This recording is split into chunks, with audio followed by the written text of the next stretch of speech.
قصه عشقی که میگم عشق لیلای مجنونه، با یه روایت دیگه لیلی جای مجنونه. مجنون سر عقل اومده شده آقای این خونه، تعصبای دندگیش کرده لیلی رو دیوونه. اما لیلی بی مجنونش دق میکنه میمیره، با یخم کوچکان دلش ماتم میگیره. میگه باید بسازه این مثل یه دستوره، همین یارا مونده واسش چون عاشق مجبوره. زوره عشق تو زوره، احساس همیشه کوره. هر جا خودخواهی باشه انصاف از اونجا دوره.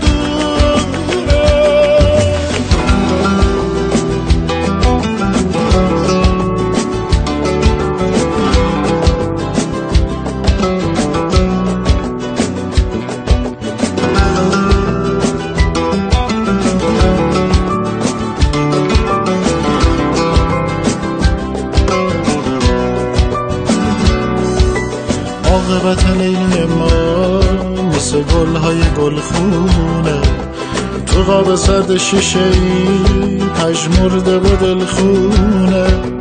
حکایت عشق اونا مثل برف زمستونه، اومدنش خیلی قشنگ آب کردنش آسونه.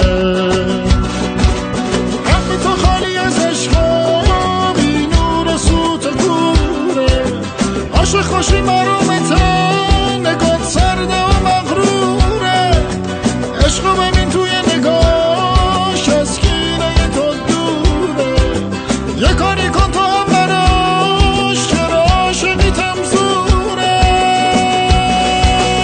زوره عشق تو زوره،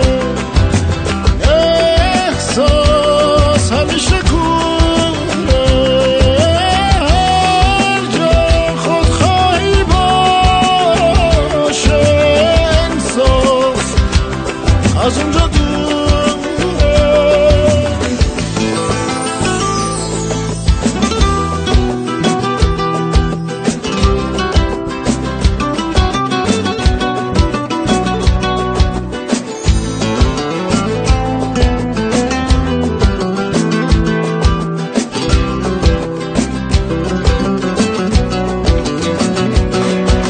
زوره عشق تو زوره،